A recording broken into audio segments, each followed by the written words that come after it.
सभी सम्मानित साथियों को जय भीम, नमो बुद्धाय, जय संविधान। साथियों, मैं अपनी बात रखने से पहले बहुजन समाज में जन्मे सभी संतों, गुरुओं, महापुरुषों को मैं सत सत नमन करता हूँ। और साथियों, आज का जो मेरा विषय है, मेरी वीडियो के माध्यम से मैं आपको जो विषय दे रहा हूँ, आज का मेरा विषय है भारत का लोकतंत्र, भारत की डेमोक्रेसी। तो साथियों, हमें लोकतंत्र को समझने के लिए, लोकतंत्र को जीने के लिए, लोकतंत्र को पहचानने के लिए क्या करना है। और आजकल लोकतंत्र इस भारत देश में बाबा साहब अम्बेडकर के द्वारा 1950 में संविधान लागू करके भारत में लोकतंत्र स्थापित बाबा साहब अम्बेडकर ने कर दिया है। लेकिन क्या कारण है आज भी भारत की जनता के अंदर लोकतंत्र उनके दिमाग में स्थापित नहीं हो पाया है। आज भी भारत की जनता के लगभग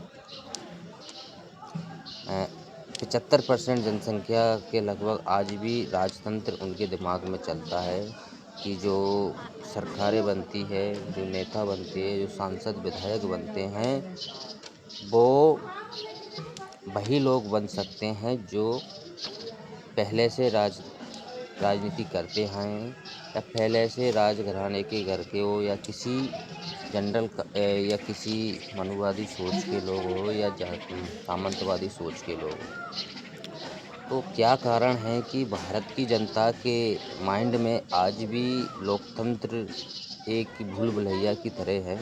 वो लोकतंत्र को क्यों नहीं पहचान पा रहा है। यहाँ तक कि बाबा साहब अम्बेडकर ने 1950 में ये कह दिया था कि आज से मैंने रानियों के पेट की नसबंदी कर दी। अब जो भी राजा होगा वो मतदान की पेटी से राजा बनेगा। तो आज हम विधायक, सांसद और सरपंच, पार्षद, मुख्यमंत्री, प्रधानमंत्री, राष्ट्रपति तक जो भी संवैधानिक पद पर लोग बैठते हैं, उस पद को बनाने में अहम भूमिका भारत की जनता की होती है।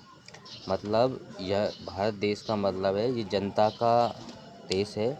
यह जनता मालिक होती है और जिनको हम चुन के भेजते हैं इस लोकतंत्र के माध्यम से, चुनाव के माध्यम से, मतदान के माध्यम से, वो लोग हमारे सेवक होते हैं, ना कि मालिक। लेकिन आज जनता के साथ उल्टा होता है। जब चुनाव आते हैं उस टाइम थोड़ा थोड़ा लगता है कि जनता इस देश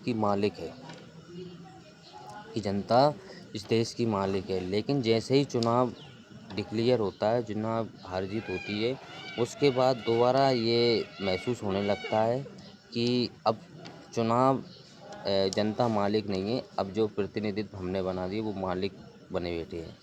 वो अपने पेट भरने में लगे हुए, उन्हें किसी भी बात से जनता को मतलब नहीं है। और भारत की जो राजनीति है, उन्होंने संविधान को लगभग 10% भी इस देश में लागू नहीं किया अभी तक की जो सरकार है। इसलिए यहाँ की जनता क्या है, जागरूक नहीं हो पाई है भारत की जनता। और जागरूक नहीं होने के कारण वो लोकतंत्र को भी नहीं समझ पा रही है। इसलिए नहीं समझ पा रही क्योंकि ये जो लोग हैं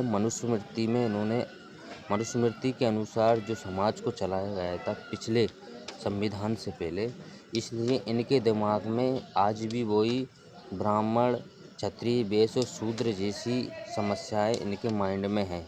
इनके माइंड में आज भी जातिवादी सोच स्थापित है। ये आज भी ऊंचा नीचा अपने आप को मानते हैं।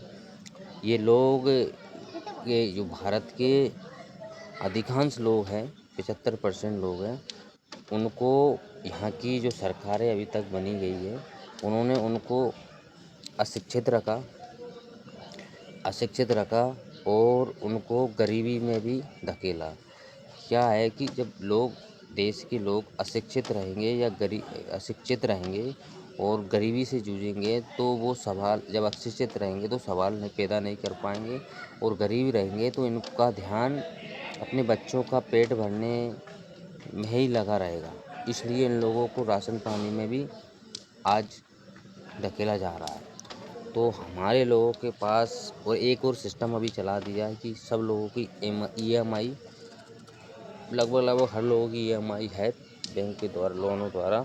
तो हमारे जो देश की जनता है वो गरीबी में जी रही है, और यहाँ जो टैक्स भरा जा रहा है जनता की जेबों से, उस टैक्स के जो पैसे से सरकारों के पास जो पैसा पहुँचता है, उस पैसे का भी सरकार मिसयूज करती है।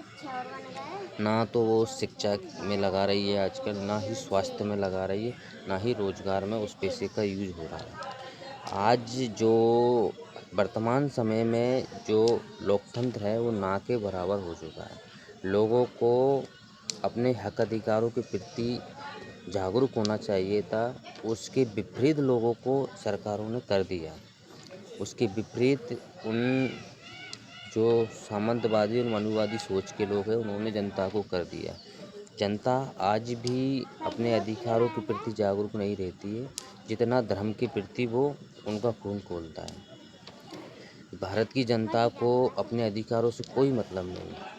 वो बस धर्म के नाम पे उनको अगर थोड़ा सा भी चिंगारी लगा दो तो वो आपस में भड़क जाते हैं, हिंदू मुस्लिम करने लग जाते हैं। हम जहाँ तक है इस देश में हमें और हमारी देश की जनता को ये समझना चाहिए कि हमें धर्म के ढकोसलों में नहीं पड़ना चाहिए। धर्म हमारा निजी विचार है। हम जिस धर्म को मानते हैं, अगर हम मान लो कोई किसी धर्म को मानता है, अगर वो लोग आर्थिक रूप से मजबूत नहीं हुए तो उस धर्म की स्थिति क्या रहेगी। और जो लोग आज हिंदू मुस्लिम की आड़ में अपने बच्चों का भविष्य खराब कर रहे हैं, उन माता पिता से भी मैं पूछना चाहता हूँ, क्या आपकी आर्थिक स्थिति कमज़ोर होने के बाद आप क्या धर्म को बचा पाओगे। तो मेरा सवाल उन लोगों से है कि हमें धर्म बचाने से ज़्यादा हमारे बच्चों के भविष्य को बचाना चाहिए, और बच्चों के भविष्य को बचाने के साथ साथ हमें बच्चों के भविष्य बचाने के लिए जब भी मतदान होता है तो हमें लोकतंत्र के माध्यम से हमें एक अधिकार मिला हुआ है कि हम अच्छी राजनीति के रूप में अच्छे सेवकों को हम चुन सकें। कैसे कि कोई अच्छी शिक्षा इस देश में लागू कर सके, कोई अच्छे रोजगार इस देश में ला सके, और इस देश में वैज्ञानिक दृष्टिकोण की शिक्षा ला सके। हमें ऐसे लोगों को चुनना चाहिए। इस देश से गरीबी घट सके, इस देश से जातिवाद, छुआछूत, अंधविश्वास हट सके, इस देश से आर्थिक स्थिति मजबूत हो सके। तो ऐसे लीडर को हमें चुनना चाहिए, ना कि जाति धर्म भेदभाव करने वालों को। तो अगर आप लोकतंत्र को वाकई में मानते हैं कि इस देश में लोकतंत्र है, तो लोकतंत्र के जो उद्देश्य है, इस देश में लोकतंत्र लागू इसलिए किया कि यहाँ की जनता शासक रहे। लेकिन 5 साल में ये जनता मान ले एक दिन शासक दिखती है, बाकी ये चा जब चुनाव पर्व आता है उसके 15-20 दिन पहले शासक नज़र आती है। ये जनता शासक है, यहाँ के नेता हैं उनके पैरों में पड़े रहते हैं, रात दिन घर आते जाते हैं। लेकिन जैसे ही चुनाव ख़त्म होता है तो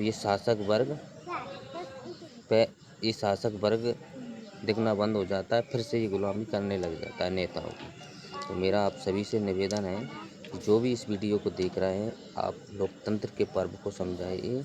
लोकतंत्र है क्या, वाकई इसको समझिए। ये बहुत ही अच्छी चीज़ है यहाँ की जनता को, इस देश को आगे बढ़ाने के लिए। तो सभी को जय भीम, नमो बुद्धाय, जय संविधान।